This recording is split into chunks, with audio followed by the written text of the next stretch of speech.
Uno de los fundamentos del mundo de los videojuegos es el copieteo y el plagio. Claro que eso no es algo exclusivo del mundo de los videojuegos. En el mundo real existe una pequeña cantidad de inspiración y una gran cantidad de gente que intenta imitar algo inspirado. Un gran ejemplo de esto son los grandes hitos de la historia de los videojuegos. ¿Os acordáis cuando empezaron a aparecer móviles que podían jugar a videojuegos? ¿Qué juegos se podían descargar? Pues copias de Tetris, copias de Puzzle Bobble, los grandes juegos. Tal vez el nombre original del juego se nos olvide, pero estos juegos siempre serán recordados, aunque sea a partir de sus copias. Claro que esto no es nada nuevo. El fenómeno del plagio y la copia ha estado unido al mundo de los videojuegos desde sus orígenes. El primer juego que hizo Atari fue Pong, en 1972, y aunque no fue el primer juego de la historia, sí que fue el primer juego con éxito comercial de la historia. Aunque si nos ponemos estrictos, Pong no era un juego original de Atari, sino que era un refinamiento de un concepto de un juego que ya aparecía en la Odyssey de Magnavox, la primera consola que jamás existió. Y, de hecho, Magnavox denunció a Atari por plagiarle el juego. Pero afortunadamente ambas compañías llegaron a un acuerdo, lo cual permitió a Atari seguir distribuyendo Pong y, de hecho, desarrollar otros juegos que eran variantes de Pong, como por ejemplo Pong Doubles, Rebound y, por supuesto, el más famoso de todos, Breakout, otro de esos juegos legendarios. El caso es que, al hacer esto, Atari abrió la puerta para un nuevo mercado. El mercado de las consolas de Pong, consolas que servían solo para jugar a Pong. Y lo curioso del caso es que esto fue un gran problema para las compañías grandes como Atari, porque estas pequeñas consolas sobresaturaron el mercado y causaron la crisis de los videojuegos de 1977, no confundir con la de 1983. Esta crisis llegaría a su fin de la mano de Taito, una compañía japonesa que lanzó el juego Space Invaders en 1978. El éxito de este juego en Japón es legendario. Se dice que cuando salió al mercado Space Invaders causó una escasez de monedas de 100 yens, porque todos los niños gastaban las monedas de 100 yens en los arcades. Este juego hizo que las compañías japonesas empezasen a interesarse en hacer videojuegos, e hizo que las compañías americanas empezasen a interesarse en importar juegos de otros países que no fueran América. Una de las compañías japonesas que decidió seguir el ejemplo de Taito fue Namco, que empezó a lanzar juegos a partir de 1978 con Gi-Bi como su primer juego. No puede decirse que Gi-Bi fuera un juego muy innovador, de hecho era prácticamente igual que Breakout. Aún así, este juego obtuvo una secuela, Bomb-B, que a simple vista parece incluso menos interesante. Pero el campo en el que Bomb-B es un avance con respecto a Gi-Bi no es en el juego en sí, sino en los gráficos. Veréis, los arcades como Gi-Bi o Space Invaders en realidad no tienen color, ellos solo proyectan en blanco y negro. El color se consigue cuando, por encima de estos gráficos en blanco y negro, se pone unos filtros que dan color al juego. Pero Bomb-B es uno de los primeros juegos que es capaz de emitir colores distintos, y eso es un avance, aunque solo sea a nivel gráfico. Namco utilizaría estos avances en su siguiente juego, Galaxian, que sería lanzado en 1979 siguiendo los pasos de Space Invaders. Aún así, con estos gráficos brillantes, Namco no consiguió el objetivo que se había marcado años atrás. ¿Y cuál era ese objetivo? Es que Namco había hecho un descubrimiento. Esta es la escena que se encontraba durante el reinado de Space Invaders en los arcades, tanto niños como mayores independientemente de su edad gastando sus monedas de 100 yens en la máquina. Pero faltaba algo. ¿Dónde están las mujeres?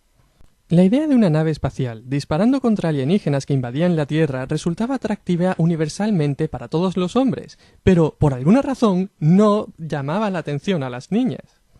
Es por eso que, a principios de 1979, Namco le encargó a Toru Iwatani, el desarrollador de Gi-Bi, que hiciera un juego que fuera tan atractivo para mujeres como para hombres. Entonces Toru Iwatani se dijo, veamos, a las mujeres no les gusta matar alienígenas. ¿Qué es lo que les gustará a las mujeres?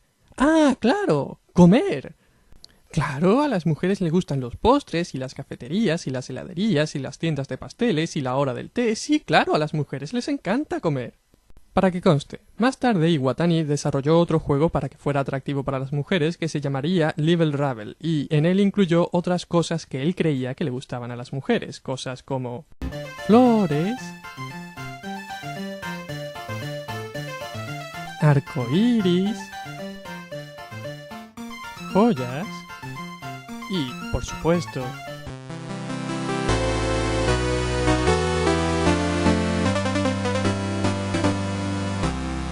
bueno, ya está bien de meterme con el pobre Toru Iwatani. Tal vez no acertara al 100%, pero por lo menos se acercó mucho más que cuando Atari intentó hacer lo mismo. Volviendo a lo que íbamos. Ya está decidido que el juego va a ser sobre comer, pero ¿quién va a ser el protagonista?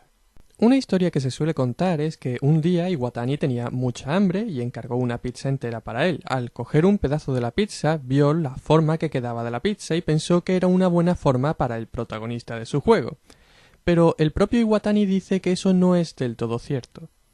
Él dice que las formas del kanji de comer y el kanji de boca fueron muy importantes para el diseño del personaje. Aunque personalmente yo sigo pensando que la pizza tuvo algo que ver. Bueno, ahora que tenemos el diseño del personaje y que sabemos que el juego va a ir de comer, ¿cómo va a ser la mecánica del juego? Al principio pensaron en una pantalla llena de puntos que representarían comida y que el jugador tendría que comerse todos estos puntos para pasar a la siguiente pantalla. Pero luego se dieron cuenta de que esta idea era un poco confusa, así que decidieron añadir un laberinto y poner la comida dentro del laberinto para que fuera más claro que el objetivo era recorrer el laberinto y comerse la comida. Pero si no había nada que hiciera difícil comerse toda la comida, el juego sería muy aburrido. Así que decidieron incluir un enemigo que persiguiera al protagonista a través del laberinto para intentar impedir que se comiera la comida. De ahí que haya fantasmas dentro del laberinto. El origen de estos fantasmas es el tercer juego de la serie de Gibi, Cutie Cube, otro juego diseñado por Toru Iwatani al mismo tiempo que perfeccionaba Pac-Man. Y es que en completar el desarrollo de Pac-Man se tardaron 1 año y 5 meses. Ese fue el tiempo más largo que un juego había tardado en ser desarrollado hasta aquel momento. ¿Por qué se tardó tanto en terminar Pac-Man? Bueno, pues porque querían ajustar la dificultad del juego. No querían que fuera demasiado agobiante porque te estuvieran persiguiendo los fantasmas todo el tiempo, pero tampoco querían que fuera demasiado fácil. Así que intentaron equilibrar la dificultad del juego. Hay distintos ejemplos de cómo el juego te da un respiro. Para empezar, cada cierto tiempo los fantasmas se van cada uno a su esquina en lugar de intentar perseguirte. Luego están las zonas del laberinto que los fantasmas solo pueden atravesar yendo desde arriba hacia abajo, pero nunca desde abajo hacia arriba, lo que quiere decir que tienes una cierta ventaja cuando atraviesas esas zonas. Otra de tus ventajas frente a los fantasmas es que puedes girar las esquinas mucho más rápido que ellos. Y aunque los fantasmas sean más rápidos que tú mientras estás comiendo, cuando el camino está despejado, Pac-Man se mueve más rápido que los fantasmas. Otro de tus ases en la manga son los pasadizos a los extremos del laberinto, por los que los fantasmas se mueven muy despacio. Y, por supuesto, están las famosas Power Pellets, que convierten al cazador en cazado. Esos son tus recursos, y los vas a necesitar porque los fantasmas son muy buenos en su trabajo. Hay 4 fantasmas, el rojo, Akabei, el rosa, Pinky, el azul, Aosuke, y el naranja, Gusuta. Aunque, para evitar confusiones, voy a referirme a ellos por su nombre americano, Blinky, Pinky, Inky y Clyde. Aparte de por estos seudónimos, también se les puede conocer por Shadow, Speedy, Bashful y Pocky. Estas palabras hacen referencia a la estrategia que estos fantasmas siguen para intentar capturar a Pac-Man. Y es que cada fantasma tiene una personalidad propia. Blinky es el líder de los fantasmas, por eso aparece en todas las secuencias a lo largo del juego. Además, Blinky siempre es el primero en salir de la guarida de los fantasmas, de hecho no sale de ella, siempre está fuera. Es el fantasma que persigue a Pac-Man de una forma más directa, de ahí su nombre Shadow. Además, a medida que vayan quedando menos y menos píldoras en el laberinto, él irá ganando más velocidad y no respetará las treguas. Te perseguirá aunque los demás vayan cada uno a su rincón. La siguiente es Pinky, que no intenta perseguirte sino anticiparse a tus movimientos. Pinky intenta alcanzar el punto que se encuentra un par de espacios por delante de Pac-Man, así que suele girar hacia donde Pac-Man está mirando para intentar cortarle la retirada. Por eso muchas veces te verás acorralado entre Pinky y Blinky. Los otros fantasmas son un poco más difíciles de predecir. Inky es un fantasma bastante indeciso, aunque en general intenta perseguirte igual que Blinky, sobre todo cuando Blinky está cerca para darle ánimo, a veces cambia repentinamente de opinión y se desvía sin motivo aparente. En cuanto a Clyde, bueno, él va a su rollo. Los demás fantasmas más o menos intentan acorralarte o perseguirte o lo que sea. Clyde parece solo interesado en mantenerse a una cierta distancia de Pac-Man. La verdad es que hay quien dice que Clyde es un poco tonto. Y precisamente ese es su punto fuerte. Como es tan torpe, dejas de prestarle atención, y cuando se encuentra cerca de ti te pilla siempre por sorpresa. Y la verdad, hay que admitirlo, la idea de que se le dé una personalidad distinta a cada uno de los enemigos de un juego en 1980 es innovadora. Creo que este es uno de los primeros juegos en los que se puede hablar de personajes y no simplemente obstáculos o dianas o lo que sea. El caso es que Pac-Man fue todo un éxito en Japón como Namco había deseado, incluso las niñas jugaban a este juego. Así que, naturalmente, el siguiente paso sería llevar este juego a Estados Unidos. De eso se encargaría una compañía llamada Midway.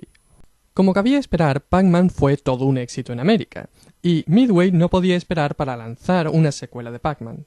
Pero Namco todavía tardaría en desarrollar un nuevo juego, y la fiebre de Pac-Man no duraría para siempre, así que Midway quería lanzar una secuela ya, por su cuenta. A todo esto, había por allí en América una compañía llamada General Computer Corporation, que se dedicaba a coger juegos, modificarlos haciendo hacks, mejorarlos así de cierta manera y lanzarlos por su cuenta. Por ejemplo, ya habían hecho una mejora del juego de Atari Missile Command. Claro que cuando Atari se dio cuenta de lo que habían hecho, se les echó encima. En el caso que nos ocupa, General Computer Corporation hizo un hack de Pac-Man llamado Crazy Otto. Este juego era básicamente igual que Pac-Man, salvo porque en lugar de explorar siempre el mismo laberinto, había 4 laberintos que íbamos explorando de uno en uno. Aparte, las frutas que eran el bonus no se quedaba siempre fija en el centro de la pantalla, sino que se iba moviendo. Así que en cierto sentido era un juego más divertido que Pac-Man. Pero como GCC no quería tener más problemas, en lugar de publicar el juego por su cuenta, le presentó la idea a Midway. Al ver el juego, Midway se dio cuenta de que tenía mucho potencial como secuela de Pac-Man, así que modificaron a los personajes. En lugar de utilizar a Otto como el protagonista, utilizaron a su novia, Anna, como protagonista. Y ese es el origen del primer protagonista femenino de la historia de los videojuegos, Mrs. Pac-Man. Midway hizo todo esto por su cuenta, sin el conocimiento ni el consentimiento de Namco, por supuesto. Y la jugada les salió bastante bien porque Mrs. Pac-Man fue todo un éxito. No queda mucho que decir sobre este juego salvo que introduce un nuevo personaje, Sue, que sustituye a Clyde como el fantasma naranja, con la misma personalidad básicamente. Bueno, eso y que Midway perdió todo reparo en hacer lo que le diera la gana con Pac-Man. Así que como al final de Crazy Otto apareció un bebé, Midway hizo una mesa de pinball que era la boda de Mrs. y Mr. Pac-Man y un híbrido entre un arcade y una mesa de pinball llamado Baby Pac-Man. A todo esto y debido a la popularidad de Pac-Man, en 1982 Hanna-Barbera decide hacer la que sería la primera serie de dibujos animados basada en un videojuego.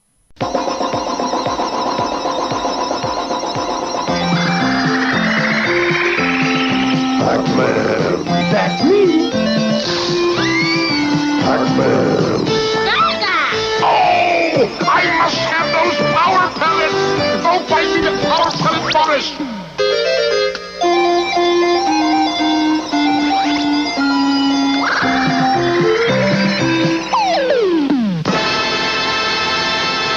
Sobre esta serie hay un par de cosas importantes que hay que decir, sobre todo en lo que se refiere a la personalidad de los fantasmas. De izquierda a derecha, tal y como aparecen en esta serie, los fantasmas son Clyde, Pinky, Inky, Blinky y Sue. Lo curioso de esta serie es que la personalidad que le dan a los fantasmas está bien, salvo porque han confundido a qué fantasma corresponde cada personalidad. Por ejemplo, ahora Clyde es el líder y Sue es la segunda al mando. Esto es extraño porque Clyde y Sue eran los personajes más tontos en los juegos. Aquí, además, Clyde tiene la personalidad que correspondería a Blinky, es decir, que se enfada fácilmente. Por su parte, Blinky, el fantasma rojo, ahora es representado como un fantasma que se asusta fácilmente, una personalidad que encajaría mucho mejor en Inky, el fantasma azul. Por otro lado, Inky, el fantasma azul, ahora es representado como si fuera un estúpido, cosa que encajaría mucho mejor en Clyde. Y para terminar tenemos a Pinky, que le ponen la voz más grave de todas y lo ponen como tipo duro. Cosa rara, porque Pinky en los juegos es una chica. Claro que en lo que se refiere al género de Pinky hay muchas dudas. Yo digo que es una chica porque en el flyer del siguiente juego oficial de Namco aparece con máscara de ojos, así que ¿es una chica?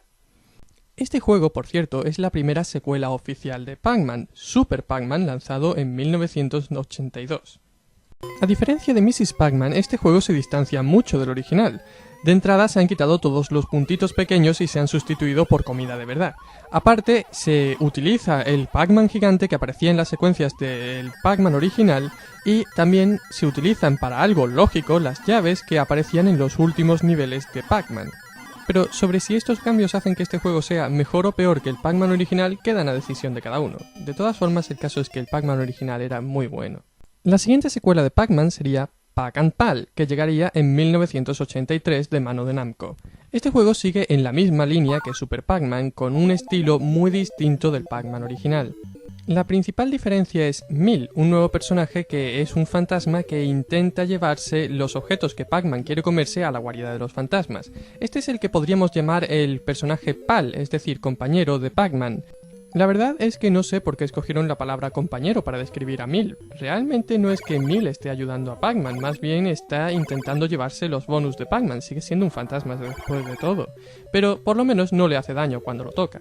Otra diferencia es que ni siquiera aparecen las Power Pellets y Pac-Man no se come a los fantasmas. En lugar de eso aparecen objetos de otros juegos de Namco que le dan a Pac-Man las habilidades de ese juego. Midway lanzó este juego en América como Pac-Man y Chomp Chomp, cambiando a Mil por Chomp Chomp, el perro de Pac-Man en la serie de dibujos animados. Esto es un poco extraño porque no hay ningún motivo para que Chomp Chomp lleve los objetos que Pac-Man está intentando comerse a la guarida de los fantasmas. De todas formas, me parece bien que intenten vincular los juegos con la serie animada, así le dan más consistencia a la franquicia.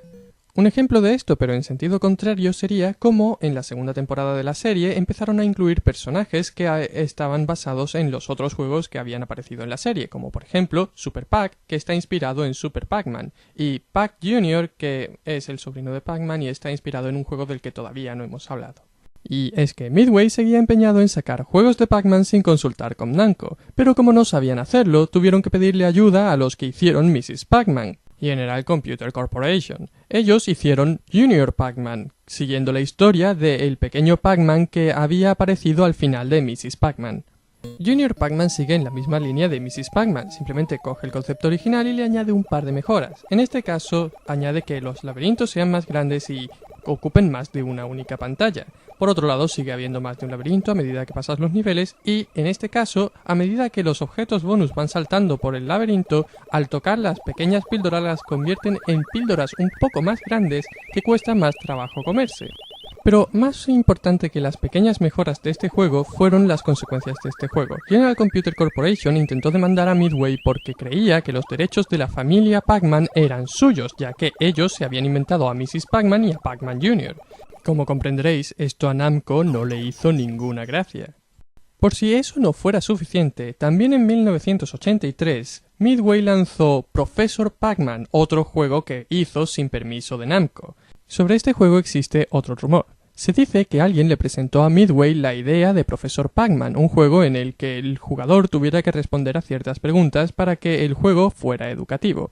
Midway rechazó la idea, pero más tarde las personas que habían sugerido a Midway este juego vieron que Midway había presentado en una feria un juego llamado Professor Pac-Man. Claro que el juego que se presentaba en esta feria no era tal y como se lo habían presentado a Midway, sino que era simplemente que aparecieran una serie de preguntas y que los jugadores tuvieran que escoger la respuesta correcta entre 3 opciones antes de que se acabara el tiempo. El caso es que Professor Pac-Man fue un desastre, y Namco decidió que ya había tenido bastante. Primero le compró a Midway los derechos de los personajes de toda la familia de Pac-Man, Mrs. Pac-Man y Pac-Man Jr. e incluso los derechos de Professor Pac-Man. Y luego le pidió como último trabajo a Midway, antes de terminar las relaciones con esta compañía, que reconvirtiera las máquinas que tenían Professor Pac-Man a máquinas para el siguiente juego de Pac-Man. Este juego, que sería el último juego de Pac-Man localizado por Midway, fue Pac-Land, lanzado en 1984. En muchos sentidos este juego es una adaptación de la serie de Pac-Man de dibujos animados a un videojuego. Por ejemplo, se utiliza la música de esta serie como la música de fondo en este juego, y el aspecto de los fantasmas, su expresión facial y su personalidad es la misma que se ve en la serie de dibujos animados. Hablando de los fantasmas, Sue recibe una función especial distinta de la del resto de los fantasmas. Los otros fantasmas se intentan interponer en el camino de Pac-Man, pero Sue persigue a Pac-Man a lo largo de todo el nivel, actuando como una especie de límite de tiempo. El dibujo de Pac-Man y su familia en la versión japonesa se parece al diseño original de Pac-Man, mientras que en la versión americana su aspecto es el mismo que en la serie. Este juego tiene muy pocos elementos en común con los otros juegos de Pac-Man. Bueno, es cierto, de vez en cuando aparece un laberinto y llaves que abren puertas, como en los últimos juegos que hemos visto que había lanzado Namco, pero por lo general es un juego de plataformas. Y en este sentido hay que decir que es un juego de plataformas de los primeros que existió. Apareció en 1984, un año antes de que apareciera Super Mario, el que normalmente es citado como el primer juego de plataformas. Cabría preguntarse por qué Super Mario es recordado incluso hoy en día, mientras que Pac-Land, un juego que se anticipó a Mario, cayó en el olvido.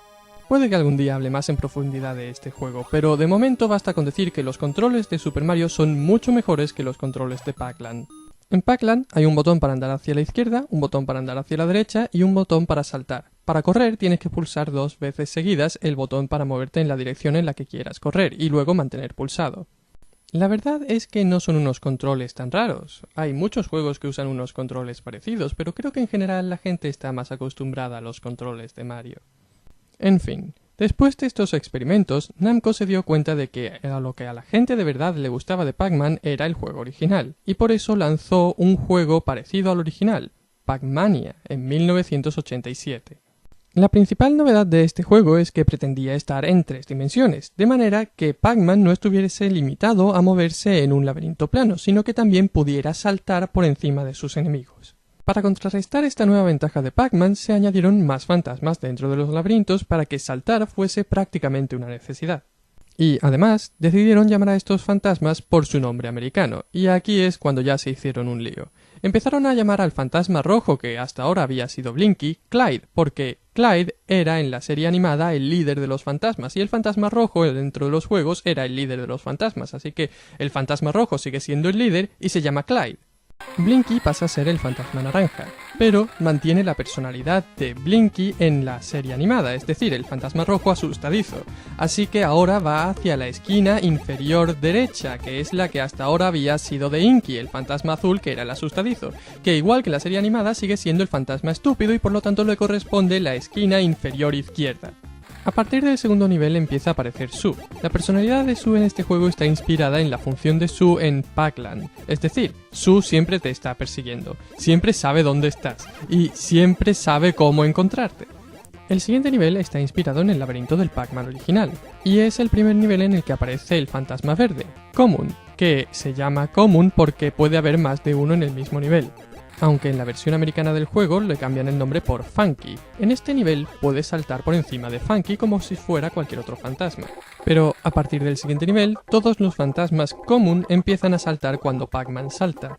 Aún así, con un salto bien calculado, Pac-Man todavía es capaz de saltar por encima de Funky, pero la mayor parte de las veces que intentes hacer esto acabarás perdiendo. Y por si eso fuera poco, todavía hay un fantasma más que añadir. Spunky, el fantasma gris, que no hay manera de saltarse. En fin, Pac-Mania fue el final de una era. Pac-Man no volvería a los arcades hasta casi una década más tarde, y los juegos que sacó para las consolas...